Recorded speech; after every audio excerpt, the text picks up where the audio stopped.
वाहिगुरू जी का खालसा वाहिगुरू जी की फतेह। दो चार गल्लां करनियां सी।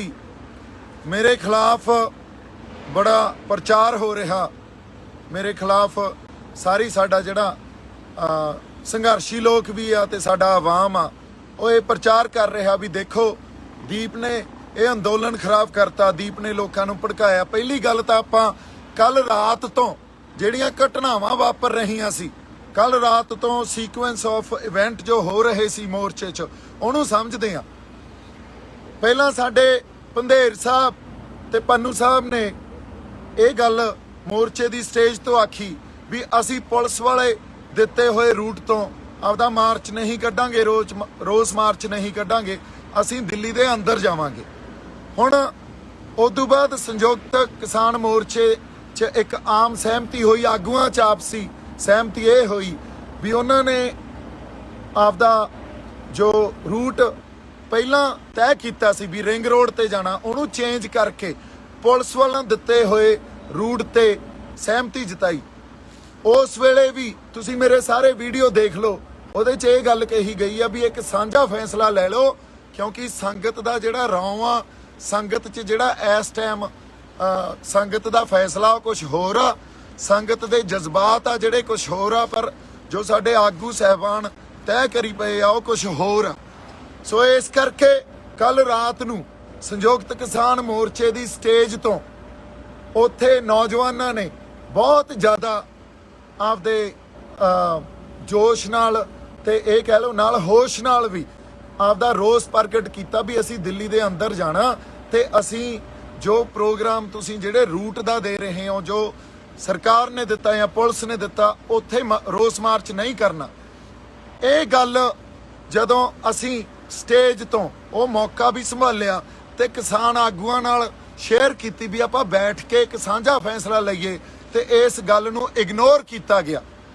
ਪਬਲਿਕ ਸੈਂਟੀਮੈਂਟ ਨੂੰ ਜਾਂ ਲੋਕਾਂ ਦੇ ਜੈਨੂਇਨ ਸੈਂਟੀਮੈਂਟ ਨੂੰ ਇਗਨੋਰ ਕੀਤਾ ਗਿਆ ਤੇ ਇਹ ਗੱਲ ਕਹੀ ਗਈ ਜੋ ਅਸੀਂ ਕਵਾਂਗੇ ਅਸੀਂ ਉਹੀ ਕਰਾਂਗੇ ਹੁਣ। ਸੋ ਔਰ ਸੰਗਤ ਨੂੰ ਵੀ ਉਹੀ ਕਰਨਾ ਪਊਗਾ। ਇਦੋਂ ਬਾਅਦ ਅਗਲੀ ਗੱਲ ਜਦੋਂ ਇਹ ਹੋਈ ਵੀ ਸਵੇਰੇ ਪੰਧੇਰ ਸਾਹਿਬ ਤੇ ਪੰਨੂ ਸਾਹਿਬ ਅੱਗੇ ਲੱਗੇ, ਉਹਨਾਂ ਦੇ ਟਰੈਕਟਰ ਤੇ ਉਹਨਾਂ ਦੀ ਜਥੇਬੰਦੀ ਅੱਗੇ ਸੀ, ਤੇ ਫਿਰ ਸੰਗਤ ਨੇ ਆਪ ਮੁਹਾਰੇ। ਹੁਣ ਦੀਪ ਸਿੱਧੂ ਕਹਿੰਦੇ ਲੋਕਾਂ ਨੂੰ ਭੜਕਾ ਗਿਆ। ਤੁਸੀਂ ਇੱਕ ਗੱਲ ਸੋਚੋ ਵੀ ਲੱਖਾਂ ਲੋਕ, ਕੱਲਾ ਦੀਪ ਸਿੱਧੂ ਭੜਕਾ ਗਿਆ। ਦੀਪ ਸਿੱਧੂ ਉਸ ਵਹਿਣ 'ਚ ਜਿਹੜਾ ਆਪ ਮੁਹਾਰੇ ਸੰਗਤ ਚਾਰੇ ਪਾਸਿਓਂ ਲਾਲ ਕਿਲੇ ਵੱਲ ਨੂੰ ਸਿੱਧੀ ਹੋ ਗਈ, ਤਾਂ ਦੀਪ ਸਿੱਧੂ ਵੀ ਉਹਨਾਂ 'ਚ ਇੱਕ ਸੀ। ਹੁਣ ਲੱਖਾਂ ਲੋਕ, ਤੁਸੀਂ ਇਹ ਵੀ ਦੇਖ ਲਓ ਵੀ ਜਿਹੜਾ ਜਥੇਬੰਦੀਆਂ ਨੇ ਰੂਟ ਦਿੱਤਾ ਸੀ ਉਸ ਰੂਟ ਤੇ ਕਿੰਨੇ ਕੁ ਸਾਡੀ ਸੰਗਤ ਗਈ, ਤੇ ਜਿਹੜਾ ਰੂਟ ਆਪ ਮੁਹਾਰੇ ਹੋ ਕੇ ਸੰਗਤ ਨੇ ਬਣਾ ਲਿਆ ਉਸ ਰੂਟ ਤੇ ਕਿੰਨੀ ਕੁ ਸੰਗਤ ਗਈ, ਇਹਨੂੰ ਮਾੜਾ ਜਿਹਾ ਦੇਖ ਲਓ। ਤੇ 4 ਮੋਰਚੇ ਤੋੜ ਕੇ, 4 ਥਾਵਾਂ ਤੋਂ ਬੈਰੀਕੇਡਿੰਗ ਤੋੜ ਕੇ ਸੰਗਤ ਲਾਲ ਕਿਲੇ 'ਚ ਦਾਖਲ ਹੋਈ, ਲਾਲ ਕਿਲੇ 'ਚ ਪਹੁੰਚੀ। ਉੱਥੇ ਮੈਂ ਤਾਂ ਕੀ, ਉੱਥੇ ਜੋ ਸਾਡੀਆਂ ਰੂਹਾਂ ਸੀਗੀਆਂ ਉਹਨਾਂ 'ਚ ਜੋ ਇੱਕ ਵਹਿਣ ਸੀ, ਉਹ ਸਾਰੇ ਉਸ ਵਹਿਣ 'ਚ ਬਹਿ ਗਏ। ਤੇ ਅਸੀਂ ਕੋਈ ਵੀ ਪੋਸਟ ਤੋਂ ਝੰਡਾ ਨਹੀਂ ਲਾਹਿਆ, ਆਪਦਾ ਝੰਡਾ ਜਾ ਕੇ ਨਿਸ਼ਾਨ ਸਾਹਿਬ ਤੇ ਕਿਸਾਨ ਮਜ਼ਦੂਰ ਏਕਤਾ ਦਾ ਜਿਹੜਾ ਝੰਡਾ ਉੱਥੇ ਜਾ ਕੇ ਚੜਾਇਆ। ਸੋ ਅਸੀਂ ਹਮੇਸ਼ਾ ਹੀ ਜਿਹੜੇ ਐਡੇ ਵੱਡੇ ਸੰਘਰਸ਼ਾਂ ਦੇ ਵਹਿਣ ਹੁੰਦੇ ਆ ਨਾ, ਉਹਨੂੰ ਅਸੀਂ ਕਿਸੇ ਪਾਰਟਿਕੂਲਰ ਜਾਂ ਕਿਸੇ ਖਾਸ ਵਿਅਕਤੀਆਂ ਨਾਲ ਜੋੜ ਕੇ ਦੇਖਣ ਲੱਗ ਜਾਂਦੇ ਆ, ਇੱਥੇ ਹੀ ਗਲਤੀ ਕਰ ਜਾਂਦੇ ਆ। ਇਹ ਫਿਰ ਸਾਰੇ 5-10 ਲੱਖ ਲੋਕ 5 ਤੋਂ 10 ਲੱਖ ਲੋਕ, ਹੋ ਸਕਦਾ ਗਿਣਤੀ ਇਦੋਂ ਵੀ ਵੱਡੀ ਹੋਵੇ, ਉਹ ਸਾਰੇ ਹੀ ਕਲਪਰੇਟ ਹੋ ਗਏ, ਉਹ ਸਾਰੇ ਹੀ ਵਿਲਨ ਹੋ ਗਏ ਕਿ ਇਕੱਲਾ ਦੀਪ ਸਿੱਧੂ ਵਿਲਨ ਹੋ ਗਿਆ। ਤੁਸੀਂ ਇਹੀ ਪਹਿਲਾਂ ਇਤਿਹਾਸ 'ਚ ਅਸੀਂ ਗਲਤੀਆਂ ਕੀਤੀਆਂ, ਅਸੀਂ ਸੰਘਰਸ਼ਾਂ ਦੇ ਵਹਿਣ ਨੂੰ ਕਿਸੇ ਖਾਸ ਸ਼ਖਸੀਅਤ ਦੇ ਨਾਲ ਜੋੜ ਕੇ ਦੇਖਣ ਲੱਗ ਜਾਂਦੇ ਆ ਤੇ ਇੱਕ ਬੰਦੇ ਨੂੰ ਵਿਲਨ ਬਣਾ ਦਿੰਦੇ ਆ। ਨਹੀਂ, ਉੱਥੇ ਸਾਰੀ ਸੰਗਤ ਦਾ ਜਿਹੜਾ ਰੌਂ ਸੀ, ਸੰਗਤ ਦਾ ਫੈਸਲਾ ਸੀ, ਉਹ ਦਿੱਲੀ ਜਾਣ ਦਾ ਸੀ, ਦਿੱਲੀ ਐਂਟਰ ਹੋਣ ਦਾ ਸੀ।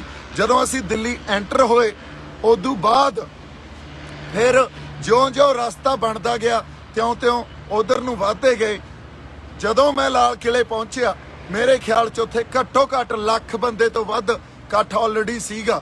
ਸੋ ਮੇਰੇ ਕਿਸੇ ਵੀਡੀਓ 'ਚ ਜਾਂ ਕਿਸੇ ਹੋਰ ਵੀਡੀਓ 'ਚ ਵੀ ਇਹ ਦਿਖਾ ਦਿਓ ਵੀ ਦੀਪ ਸਿੱਧੂ ਸਾਰੇ ਨੂੰ ਅੱਗੇ ਲੱਗ ਕੇ ਲਾਲ ਕਿਲਾ ਲੈ ਗਿਆ ਹੋਵੇ। ਮੈਂ ਚਲੋ ਸਾਡੇ ਲੋਕ ਤਾਂ ਭੋਲੇ ਆ, ਉਹਨਾਂ ਨੂੰ ਜੋ ਤੁਸੀਂ ਗੱਲ ਕਹੋਗੇ ਕਈ ਵਾਰੀ ਮੰਨ ਲੈਂਦੇ ਆ, ਪਰ ਜਿਹੜੇ ਸਾਡੇ ਇੰਟੈਲੈਕਚੁਅਲਸ ਵੀ ਆ, ਜਿਹੜੇ ਗੱਲਾਂ ਨੂੰ ਸਮਝਦੇ ਆ, ਉਹ ਵੀ ਇਹ ਗੱਲਾਂ ਕਰੀ ਜਾਂਦੇ ਆ। ਤਾਂ ਇਸ ਗੱਲ ਦਾ ਤਾਂ ਅਫਸੋਸ ਹੀ ਕੀਤਾ ਜਾ ਸਕਦਾ। ਮੈਂ ਮੋਰਚੇ ਤੋਂ ਜਾਂ ਸਾਡੇ ਕਿਸਾਨਾਂ ਦੇ ਜਿਹੜੇ ਸਾਡੇ ਹਿੱਤ ਆ ਉਹ ਤੋਂ ਵੱਡਾ ਨਹੀਂ ਆ। ਆਪਾਂ ਇੱਥੇ ਭੜਕਾਉਣ ਨਹੀਂ ਆਏ। ਹਮੇਸ਼ਾ ਜਦੋਂ ਜਦੋਂ ਇਤਿਹਾਸ 'ਚ ਕੋਈ ਇਹੋ ਜਿਹੀਆਂ ਘਟਨਾਵਾਂ ਵਾਪਰਦੀਆਂ, ਉਸ ਵੇਲੇ ਇੱਕੋ ਹੀ ਗੱਲ ਕਹੀ ਜਾਂਦੀ ਆ, ਫਲਾਣੇ ਬੰਦੇ ਨੇ ਭੜਕਾਤਾ। ਨਹੀਂ, ਉਹ ਇੱਕ ਵਹਿਣ ਹੁੰਦਾ। ਉਸ ਵਹਿਣ 'ਚ ਹਰ ਕੋਈ ਵਹਿ ਜਾਂਦਾ। ਜਿਵੇਂ ਮੈਂ ਵਹਿ ਗਿਆ, ਜਿਵੇਂ ਬਾਕੀ ਸਾਡੇ 5 ਲੱਖ 10 ਲੱਖ ਲੋਕ ਵਹਿ ਗਏ, ਇੱਕ ਵਹਿਣ ਸੀ ਉਹ। ਸੋ ਉੱਥੇ ਕੋਈ ਵੀ ਹੁੰਦਾ ਉਹੀ ਕਰਦਾ ਜੋ ਅਸੀਂ ਕਰਨ ਗਏ ਸੀ। ਤੇ ਅਸੀਂ ਕਿਸੇ ਜਗ੍ਹਾ ਜਾ ਕੇ ਆਪਦੀ ਆਵਾਜ਼ ਬੁਲੰਦ ਕਰਾਂਗੇ, ਸਿੰਬੋਲਿਕਲੀ ਨਿਸ਼ਾਨ ਸਾਹਿਬ ਤੇ ਕਿਸਾਨੀ ਦਾ ਝੰਡਾ ਲਾਵਾਂਗੇ। ਔਰ ਤਿਰੰਗਾ ਦਾ ਪਿੱਛੇ ਝੂਲ ਰਿਹਾ, ਇੱਥੇ ਸਾਡੇ ਪੰਥ ਮਹਾਰਾਜ ਦੇ ਨਿਸ਼ਾਨ ਝੂਲ ਰਹੇ ਆ, ਕਿਉਂਕਿ ਸਾਡੇ ਮੋਰਚੇ 'ਚ ਦੇਖ ਲਓ ਤੁਸੀਂ, ਨਿਸ਼ਾਨ ਸਾਹਿਬ ਤੇ ਕਿਸਾਨੀ ਦੇ ਝੰਡੇ ਹੀ ਆ ਨਾ, ਹੋਰ ਤਾਂ ਸਾਡੇ ਕੋਲੇ ਕੁਛ ਨਹੀਂ ਆ। ਸੋ ਆਪਾਂ ਕੋਈ ਹਿੰਸਾ ਨਹੀਂ ਕੀਤੀ, ਕਿਸੇ ਨੂੰ ਨਹੀਂ ਭੜਕਾਇਆ। ਅਸੀਂ ਕਿਹੜਾ ਕਿਸੇ ਨੂੰ ਮਾਰਨ ਗਏ ਸੀ? ਸਾਡੇ ਖਾਲੀ ਹੱਥ ਸੀ, ਹੱਥਾਂ 'ਚ ਝੰਡੇ ਸੀ ਤੇ ਟਰੈਕਟਰਾਂ ਤੇ ਕਾਰਾਂ ਤੇ ਅਸੀਂ ਗਏ ਆ। ਹੁਣ ਤੁਸੀਂ ਦੇਖੋ, ਇਹਨੂੰ ਹਿੰਸਕ ਕਹੋਗੇ। ਮੈਂ ਕਿੱਦੇ ਦਾ ਇੱਕ ਗੱਲ ਕਹੀ ਜਾਣਾ। ਹਾਂਜੀ, ਬਾਕੀ ਅਸੀਂ ਜ਼ਾਬਤੇ 'ਚ ਰਹੇ ਆ, ਕਿਸੇ ਨੂੰ ਕਿਸੇ ਪਬਲਿਕ ਪ੍ਰਾਪਰਟੀ ਨੂੰ ਨੁਕਸਾਨ ਨਹੀਂ ਪਹੁੰਚਾਇਆ। ਜੇ ਸਾਡੇ ਤੇ ਅੱਗੋਂ ਉਹਨਾਂ ਨੇ ਕੋਈ ਲਾਠੀ ਚਾਰਜ ਕੀਤਾ ਜਾਂ ਹਮਲਾ ਕੀਤਾ, ਉਹਦਾ ਮਾੜਾ ਮੋਟਾ ਕਿਸੇ ਨੇ ਜਵਾਬ ਦਿੱਤਾ, ਪਰ ਕੋਈ ਪਬਲਿਕ ਪ੍ਰਾਪਰਟੀ ਨੂੰ, ਕਿਸੇ ਪੁਲਿਸ ਫੋਰਸ ਨੂੰ ਅਸੀਂ ਨੁਕਸਾਨ ਨਹੀਂ ਪਹੁੰਚਾਇਆ। ਕਿਤੇ ਹੋਰ ਛੋਟੀ ਮੋਟੀ ਘਟਨਾ ਕੋਈ ਹੋ ਗਈ ਹੋਵੇ, ਆਪਸੀ ਬਹਿਸਬਾਜ਼ੀ ਹੋ ਗਈ ਹੋਵੇ, ਉਹਦੇ ਲਈ ਵੀ ਅਸੀਂ ਇਹ ਕਹਿੰਦੇ ਆ ਵੀ ਐਡੇ ਵੱਡੇ ਅੰਦੋਲਨ 'ਚ ਕਈ ਵਾਰੀ ਆਪਸੀ ਇਹ ਗੱਲ ਵਾਪਰ ਜਾਂਦੀ ਆ। ਪਰ ਓਵਰਆਲ ਤੁਸੀਂ ਦੇਖ ਲਓ, ਕੋਈ ਕਿਸੇ ਲੁੱਟ ਖਸੁੱਟ 'ਚ ਨਹੀਂ ਪਏ, ਕਿਸੇ ਪ੍ਰਾਪਰਟੀ ਨੂੰ, ਕਿਸੇ ਵਿਅਕਤੀ ਨੂੰ ਨੁਕਸਾਨ ਨਹੀਂ ਪਹੁੰਚਾਇਆ। ਉੱਥੇ ਜਾ ਕੇ ਅਸੀਂ ਸਿੰਬੋਲਿਕਲੀ ਆਪਦਾ ਰੋਸ ਦਰਜ ਕੀਤਾ। ਇੰਨੀ ਕੁ ਗੱਲ ਸੀ। ਇੱਥੇ ਕੋਈ ਭੜਕਾ ਕੇ ਨਹੀਂ ਲੈ ਕੇ ਗਿਆ। ਕੱਲਾ ਦੀਪ ਸਿੱਧੂ ਨਹੀਂ ਸੀ, ਉੱਥੇ ਲੱਖਾਂ ਲੋਕ ਸੀ। ਤੁਸੀਂ ਜੇ ਸੰਘਰਸ਼ਾਂ ਨੂੰ ਇੰਨੀ ਤੰਗ ਨਜ਼ਰੀ ਨਾਲ ਦੇਖਣ ਲੱਗ ਜਾਓਗੇ ਵੀ ਦੀਪ ਸਿੱਧੂ ਭੜਕਾ ਕੇ ਲੈ ਗਿਆ, ਤਾਂ ਮੈਨੂੰ ਲੱਗਦਾ ਫਿਰ ਇਹ ਸਾਡੇ ਲਈ ਕੋਈ ਬਾਹਲੀ ਵਧੀਆ ਗੱਲ ਨਹੀਂ ਆ।